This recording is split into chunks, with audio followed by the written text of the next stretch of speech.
여긴 지옥이야. 중국이 이런 곳이었다니. 한 남자가 사람들에게 소리를 치고 있습니다. 무슨 사연일까요? 지금 바로 시작합니다. 안녕하세요. 저는 마이클 브라운입니다. 미국 대학에서 사회과학 강의를 하고 있습니다. 오늘 여러분께 제가 최근 겪은 놀라운 경험에 대해 이야기해 드리려고 합니다.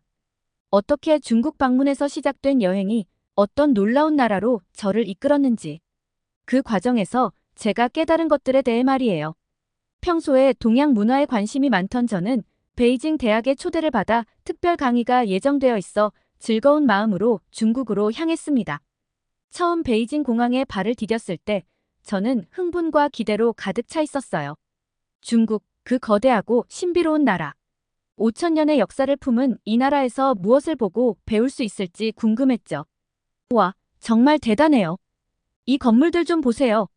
제 옆에 있던 동료 교수의 감탄사가 들렸습니다. 그래요. 첫인상은 정말 압도적이었어요. 높이 솟은 마천루들, 번화한 거리, 활기 넘치는 사람들. 모든 것이 거대하고 화려했어요. 하지만 그 화려함 뒤에 숨겨진 그림자를 발견하는 데는 그리 오래 걸리지 않았습니다. 호텔에 체크인하고 잠시 밖에 나갔다가 돌아왔을 때 제 가방이 사라졌다는 걸 알게 되었어요. 처음엔 제가 잘못 둔 줄 알았죠. 하지만 호텔 직원의 말에 충격을 받았습니다. 선생님, 죄송하지만 저희가 책임질 수 있는 부분이 아닙니다. 개인 물품은 손님 책임하에 있어야 해요. 그 무덤덤한 태도에 저는 할 말을 잃었습니다. 더 놀라운 건 그 다음이었어요. 여기선 이런 일이 흔해요. 마치 일상적인 일처럼 말하는 그들의 태도에 저는 혼란스러웠습니다. 이게 정말 중국의 현실인가? 의문이 들기 시작했죠. 그리고 그 다음 날, 제 눈앞에서 일어난 일은 저를 더욱 충격에 빠뜨렸습니다. 거리를 걷고 있을 때 멀리서 한 아이가 낯선 사람에게 붙잡혀 끌려가는 걸 보았어요. 분명 유괴 현장이었죠. 하지만 주변 사람들의 반응은 차가웠습니다. 저기요. 누군가 좀 말려주세요. 제가 소리쳤지만 사람들은 그저 고개를 돌리고 지나갈 뿐이었어요. 마치 아무 일도 없다는 듯이 말이죠. 아이는 검정색 차에 실려 사라져버렸습니다. 정신없이 차의 번호판을 찍었지만 소용없었어요. 경찰서에 가보았지만 번호판은 가짜여서 조회가 되지 않았거든요. 그 순간 저는 깊은 절망감을 느꼈습니다. 나중에 알게 된 사실이 있어요. 중국에서는 하루에 200명의 아이들이 유괴된다고 해요. 200명이라니 믿기 힘든 숫자죠? 하지만 이게 현실이라니. 그리고 또 하나, 제가 당연하게 여기던 것들이 여기선 불가능하다는 걸 알게 되었습니다. 유튜브를 보려고 했더니 접속이 되지 않더라고요. 알고 보니 중국 정부에서 차단했다고 하네요. 교수님, 여기선 VPN 없이는 안 돼요. 정부에서 모든 걸 통제하니까요.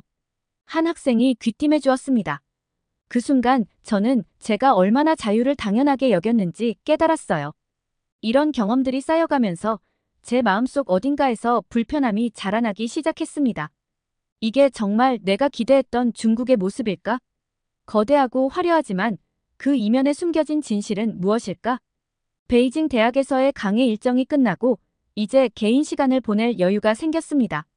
준비성 많은 동료가 어디로 갈지 신나게 일정을 설명하고 있는데 사람들이 호텔 로비에 모여 웅성거리고 있었습니다. 호텔 로비의 대형 TV에서 흘러나오는 뉴스 화면에 우리의 시선이 고정되었습니다. 태풍이 중국 동부 해안을 강타하는 모습이 생생하게 중계되고 있었어요. 긴급 속보입니다. 태풍이 중국 저장성 해안을 강타했습니다. 현재 풍속 초속 50m의 강풍과 함께 시간당 100mm가 넘는 폭우가 쏟아지고 있습니다. 화면에는 거대한 파도가 해안가 마을을 삼키는 장면이 비춰졌습니다. 나무들이 뿌리째 뽑혀 날아가고 지붕들이 벗겨져 나가는 모습에 우리는 숨을 죽였습니다.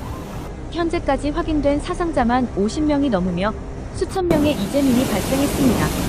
특히 저장성 원저우시 인근 어촌마을이 큰 피해를 입었습니다. 카메라가 마을의 모습을 비추자 그곳은 마치 폐허가 된 것 같았습니다. 집들은 물에 잠겨 있었고 거리는 쓰러진 나무와 부서진 가구들로 가득했어요. 주민들은 구명보트를 타고 대피하고 있었고 일부는 지붕 위에서 구조를 기다리고 있었습니다. 현재 중국 정부는 군 병력 5만 명을 동원해 구조 작업을 벌이고 있지만 계속되는 폭우로 인해 어려움을 겪고 있습니다. 기상청은 앞으로 48시간 동안 태풍의 영향이 계속될 것으로 예보하고 있습니다. 우리는 말문이 막혔습니다. 이 끔찍한 재난 속에서 얼마나 많은 사람들이 고통받고 있을지 생각하니 가슴이 아팠습니다. 한편 마음이 무거워졌습니다. 베이징에서의 충격적인 경험들로 이미 마음이 복잡한 상태였는데 이제 자연재해까지 닥치다니 말이죠. 마이클, 우리 어떡하지? 이대로 있다간 위험할 것 같아. 동료 교수 제인의 목소리에 걱정이 가득했습니다. 저도 동의할 수밖에 없었죠. 하지만 그때 제 귀에 들린 한 대화가 주목을 끌었습니다. 한국으로 가는 게 어때? 가깝기도 하고 태풍의 영향권에서 벗어날 수 있을 거야. 호텔 프론트에서 한 중국인 커플이 나누는 대화였어요. 그 순간 마치 구원의 빛을 본 것 같았습니다. 제인, 우리도 한국으로 가는 게 어떨까? 급하게 비행기 표를 예매하고 짐을 챙기는 동안 저는 이상하게 설레는 마음을 느꼈어요. 마치 운명이 저를 어딘가로 이끄는 것 같았거든요. 우여곡절 끝에 태풍을 피해 인천공항에 발을 디딘 순간 우리는 깜짝 놀랐습니다. 중국 공항의 혼잡함과는 완전히 다른 세계였죠. 와, 이게 정말 공항이야? 제인이 감탄했습니다. 천장이 높고 탁 트인 공간. 깨끗하게 정돈된 시설들이 눈에 들어왔습니다. 특히 최첨단 기술이 곳곳에 적용된 모습이 인상적이었어요. 체크인 키오스크, 생체인식 출입국 시스템 등이 여행객들의 편의를 돕고 있었죠. 이 공항, 정말 세련됐네요. 마치 미래에 온 것 같아요. 제가 말했습니다. 쾌적한 공기, 편안한 의자, 그리고 곳곳에 마련된 휴식 공간들. 우리는 이곳이 단순한 교통시설이 아닌 하나의 문화 공간처럼 느껴졌습니다. 중국에서의 스트레스가 싹 날아갈 것 같아요. 제인이 미소 지었습니다. 인천공항을 둘러보다 우리의 시선을 사로잡은 것은 한 식당이라는 간판이었습니다. 중국에서의 며칠 동안 입에 맞지 않는 음식으로 고생한 우리에게는 구세주 같은 존재였죠. 마이클, 저기 가볼까요? 너무 배고파요. 제인이 간절한 눈빛으로 말했습니다. 식당에 들어서자 깔끔한 인테리어와 은은한 향신료 냄새가 우리를 반겼습니다. 메뉴판을 보니 비빔밥이라는 음식이 눈에 띄었어요. 이게 뭘까요? 제가 궁금해하자 직원이 친절하게 설명해 주었습니다. 그릇에 담겨 나온 비빔밥은 마치 예술 작품 같았어요. 알록달록한 야채들과 고소한 참기름 향이 식욕을 자극했습니다. 와, 이거 정말 맛있어요. 첫 입을 먹은 제인이 감탄했습니다. 신선한 재료와 조화로운 맛에 우리는 순식간에 그릇을 비웠습니다. 중국에서의 배고픔과 스트레스가 한 번에 날아가는 듯 했어요. 배도 부르고 저는 깊은 안도감을 느꼈습니다. 하지만 동시에 약간의 불안감도 있었죠. 중국에서의 경험 때문에 경계심이 생겼나 봐요. 저기요, 혹시 이 주소로 가는 방법 좀 알려주실 수 있나요? 공항에서 한 한국인 대학생에게 말을 걸었습니다. 그녀의 반응은 제 예상을 완전히 뒤엎었어요. 아, 그곳이요? 제가 그 근처로 가는데 같이 가시겠어요? 지하철 타는 법도 알려드릴게요. 그녀의 친절함에 저는 깜짝 놀랐습니다. 중국에서 겪은 냉담함과는 너무나 대조적이었거든요. 깨끗한 환경과 질서를 지키는 사람들, 그리고 가장 놀라웠던 건 마이클, 저기 좀 봐요. 저 사람들 가방이랑 전화기를 그냥 테이블 위에 두고 갔어요. 제인이 놀란 목소리로 말했습니다. 카페에 앉아있던 사람들이 화장실을 가면서 자기 물건들을 그대로 두고 간 거예요. 믿을 수 없어요. 중국에서는 상상도 못할 일인데. 그 광경을 보며 저는 깊은 감동을 느꼈습니다. 이게 바로 신뢰와 안전이 보장된 사회구나 싶었죠. 호텔에 도착해서 또 한 번 놀라게 되었습니다. 유튜브가 자유롭게 시청 가능했거든요. 와, 정말 자유롭네요. 중국에서는 정부가 모든 걸 통제했는데 그때 문득 궁금해졌습니다. 과연 한국은 어떤 나라일까? 중국과는 어떻게 다를까? 그리고 이런 차이는 어디서 오는 걸까? 제인, 우리 내일부터 서울 곳곳을 둘러보는 게 어때요? 이 나라에 대해 더 알고 싶어졌어요. 제인도 동의했고 우리는 한국에서의 새로운 모험을 계획하기 시작했습니다. 아침 일찍 일어나 호텔 창문을 열었을 때 서울의 아침 공기가 상쾌하게 느껴졌습니다. 중국에서의 답답함이 거짓말처럼 사라지는 듯 했죠. 자, 오늘은 어디부터 가볼까요? 제인이 들뜬 목소리로 물었습니다. 우리는 먼저 명동으로 향했습니다. 거리를 걸으며 저는 계속해서 주변을 유심히 관찰했어요. 우리는 작은 상가의 무인 아이스크림 가게를 발견했습니다. 마이클, 저기 봐요. 직원 없이 운영되는 가게예요.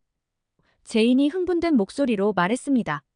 우리가 지켜보는 동안 한 초등학생이 키오스크로 주문하다가 실수로 아이스크림을 바닥에 떨어뜨렸습니다. 그 순간 우리는 숨을 죽였습니다. 아이스크림의 투명한 뚜껑이 벗겨져서 바닥에 떨어져 버린 것이었습니다.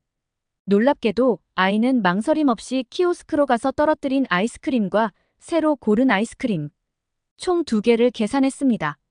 그리고 바닥에 떨어진 아이스크림을 주워 쓰레기통에 버렸죠. 와우, 정말 대단해요. 제가 감탄했습니다. 미국이나 중국에서는 상상도 못할 일이에요. 제인도 동의했습니다. 맞아요. 더군다나 어린아이인데요. 이런 정직성과 책임감이 없다면 이런 무인 시스템은 불가능할 거예요. 우리는 이 작은 사건을 통해 한국 사회의 높은 시민의식과 신뢰를 직접 목격할 수 있었습니다. 기술의 발전도 중요하지만 그것을 올바르게 사용할 수 있는 성숙한 시민의식이 더욱 중요하다는 것을 깨달았습니다. 우와, 정말 신기해요. 이런 곳에서 물건을 훔쳐가는 사람이 없나 봐요. 바로 그때였습니다.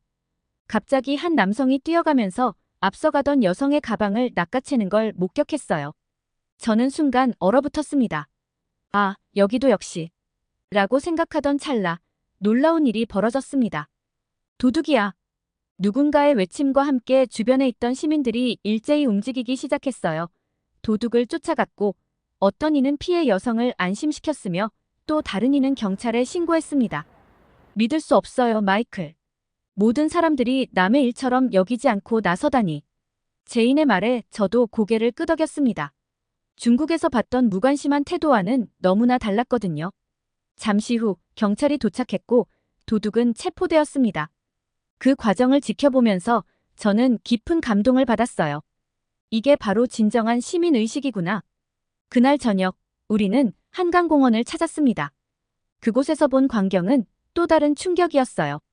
저기 좀 보세요, 마이클. 사람들이 돗자리를 펴고 음식을 먹고 있어요. 그런데 아무도 소지품에 신경을 쓰지 않네요. 제인이 가리킨 곳을 보니 정말 그랬습니다. 사람들은 자리를 비우고 산책을 하거나 화장실에 다녀와도 자신의 물건을 그대로 두고 갔어요. 중국에서는 상상도 못할 일이에요. 잠깐만 자리를 비워도 물건이 사라질 텐데. 우리는 그 광경을 보며 깊은 생각에 잠겼습니다. 이런 신뢰와 안전이 어떻게 가능한 걸까요?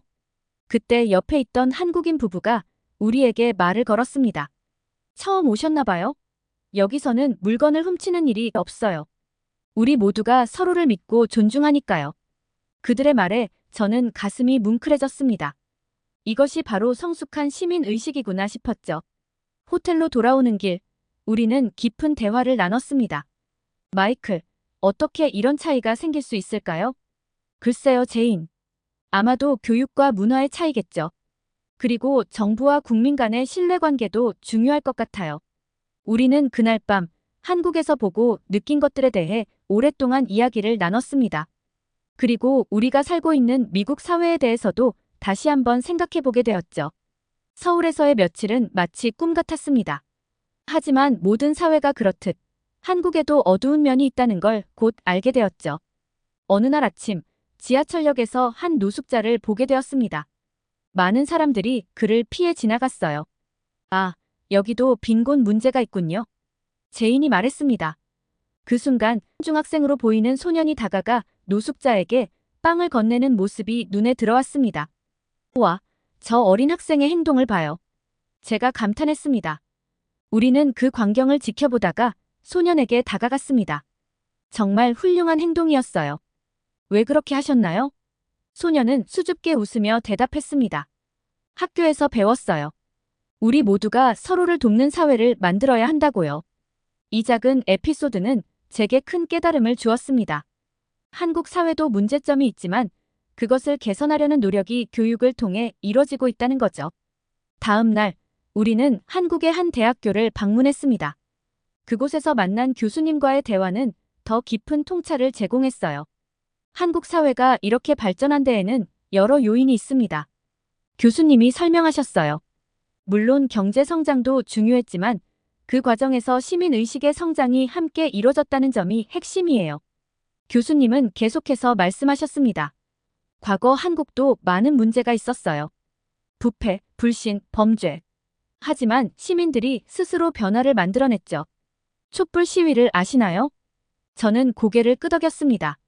뉴스로 본 적이 있었거든요. 그게 바로 한국 시민들의 힘을 보여주는 예입니다. 평화롭게, 강력하게 자신들의 목소리를 냈죠. 이런 경험들이 쌓여 지금의 시민의식을 만들어냈어요. 그 말씀을 듣고 저는 중국에서의 경험을 떠올렸습니다. 사람들이 불의를 보고도 침묵하던 모습, 그리고 정부의 강력한 통제. 하지만 교수님, 제가 물었습니다. 어떻게 이런 변화가 가능했을까요? 중국에서는 상상도 할 수 없는 일인데. 교수님은 잠시 생각에 잠기셨다가 대답하셨습니다. 그건 아마도 우리의 역사와 관련이 있을 겁니다. 한국은 오랜 시간 외세의 침략과 지배를 겪었어요. 그 과정에서 우리는 단결의 힘을 배웠고 자유의 소중함을 깨달았죠. 그리고 민주화 과정에서 시민들이 직접 참여하여 변화를 이끌어냈습니다. 이런 경험들이 지금의 시민의식을 만들어낸 거예요. 그 말씀을 듣고 저는 깊은 생각에 잠겼습니다. 역사와 경험이 한 사회를 이렇게 다르게 만들 수 있다니.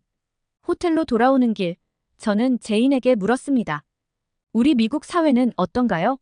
우리도 이런 강한 시민의식을 가지고 있을까요? 제인은 잠시 생각하더니 대답했습니다. 글쎄요. 우리도 많은 발전을 이뤘지만 여전히 개선해야 할 점들이 많아요. 이번 여행을 통해 우리 사회를 되돌아보게 되네요. 그날 밤, 저는 오랫동안 잠을 이루지 못했습니다. 중국, 한국, 그리고 미국. 세 나라의 모습이 제 머릿속에서 계속 맴돌았거든요. 한국에서의 마지막 날, 저는 남산타워에서 서울의 전경을 바라보고 있었습니다. 50대 미국 대학 교수인 저에게 이번 여행은 충격과 깨달음의 연속이었습니다. 중국 베이징에서 시작된 여정이 태풍 때문에 한국 서울로 이어졌고 그 과정에서 두 나라의 극명한 차이를 목격했죠. 마이클, 무슨 생각을 그렇게 해요? 제인이 물었습니다. 저는 깊은 한숨을 내쉬었습니다. 중국에서 봤던 그 충격적인 장면들이 자꾸 떠올라요. 특히 그 납치당하던 아이. 제인도 슬픈 표정을 지었습니다. 저도 그 장면이 잊혀지지 않아요. 그런데 아무도 도와주지 않았다는 게 더 충격적이었죠. 저는 고개를 끄덕였습니다. 맞아요. 중국은 겉으로는 크고 화려해 보이지만 그 이면에는 너무나 잔인하고 이기적인 모습이 있더라고요. 길거리에서 범죄가 일어나도 아무도 말리거나 신고하지 않고 그냥 피해가기만 하더라고요. 그리고 기억나세요? 유튜브도 볼 수 없고 정부가 모든 걸 통제하던 모습도요. 제인이 덧붙였습니다. 저는 방송에서 들었던 충격적인 통계를 떠올렸습니다. 제인, 중국에서는 하루에 200명의 아이들이 유괴된대요. 믿기 힘든 숫자예요. 어떻게 그런 일이? 왜 아무도 막지 않는 거죠? 제인의 얼굴이 창백해졌습니다. 중국의 한자녀 정책과 남아선호 사상이 이런 범죄를 부추기고 있대요. 한자녀 정책은 폐지되었는데도 부작용이 있어서 여자는 신부로 팔려가고 남자는 농장 일꾼으로 팔려간다고 해요. 납치된 여자아이는 1,200달러, 남자아이는 심지어 5,000달러까지 팔린다고 해요. 도시 노동자의 평균 연봉보다 높은 가격이에요. 우리는 잠시 침묵에 빠졌습니다. 그때 제 머릿속에 선전에서 3살짜리 아들을 잃어버린 선아 이양의 말이 떠올랐습니다. 사람들이 휴대폰과 지갑이나 훔치는 줄 알았는데 우리 지역에서만 1,000명이 넘는 아이가 유괴됐다는 얘기를 듣고 충격을 받았다고 했었죠. 그런데 마이클, 제인이 갑자기 말했습니다. 한국은 정말 달랐어요. 기억나세요? 카페에서 사람들이 컴퓨터나 전화기, 가방을 그냥 두고 가도 아무도 가져가지 않던 것 말이에요. 저는 고개를 끄덕였습니다. 맞아요, 제인. 한국 사람들은 정말 용감하고 도덕적이더라고요. 그리고 서로를 향한 정도 많고요. 중국에서 실망했던 마음이 한국에서는 감탄으로 바뀌었죠. 우리가 뭔가 할 수 있지 않을까요? 제인이 제안했습니다. 이 문제를 그냥 넘어갈 순 없어요. 그 말에 저는 번뜩 아이디어가 떠올랐습니다. 맞아요. 우리가 직접 중국에 가서 뭔가 할 순 없지만 이 문제를 세계에 알릴 수는 있어요. 유튜브를 통해서요. 우리는 그 자리에서 구체적인 계획을 세우기 시작했습니다. 유튜브 채널을 만들어 중국의 인신매매 실태, 특히 어린이, 유괴 문제의 심각성을 알리기로 했습니다. 여자아이들은 장래의 며느리로 삼거나 집안일을 시키려고 불법 입양되고, 심지어 일부 아이들은 노예로 팔려간다는 사실도 반드시 알려야 해요. 제가 강조했습니다. 제인이 덧붙였습니다. 그리고 중국 정부가 이 문제를 해결하려는 의지가 없다는 점도요. 실종 어린이에 대한 정보를 취합하는 체계조차 없다니 정말 심각해요. 비행기에 오르면서 우리의 마음은 이미 다음 단계를 향해 달리고 있었습니다. 중국에서의 충격적인 경험, 한국에서 느낀 감동, 그리고 이를 통해 깨달은 교훈들. 이 모든 것을 세계와 공유하고 변화를 만들어내겠다는 결심이 섰습니다. 제인, 비행기가 이륙하기 직전 제가 말했습니다. 우리가 본 그 아이를 직접 구하지는 못했지만 이 프로젝트로 수많은 아이들의 삶을 바꿀 수 있을지도 모르겠어요. 제인이 따뜻하게 미소 지었습니다. 그래요, 마이클. 우리의 작은 노력이 큰 변화를 만들어낼 거예요. 이제 시작입니다. 함께 더 나은 세상을 만들어갈 수 있기를 희망합니다. 오늘은 중국의 충격적인 이면을 경험한 미국 교수의 사연이었습니다. 마이클 교수에게 알려주고 싶은 중국의 문제점이 있다면 댓글로 남겨주세요. 감동을 받으셨다면 구독과 좋아요, 알림도 꼭 눌러주세요. 여러분의 관심이 더 좋은 콘텐츠를 만드는 원동력이 됩니다. 끝까지 시청해주셔서 사랑합니다.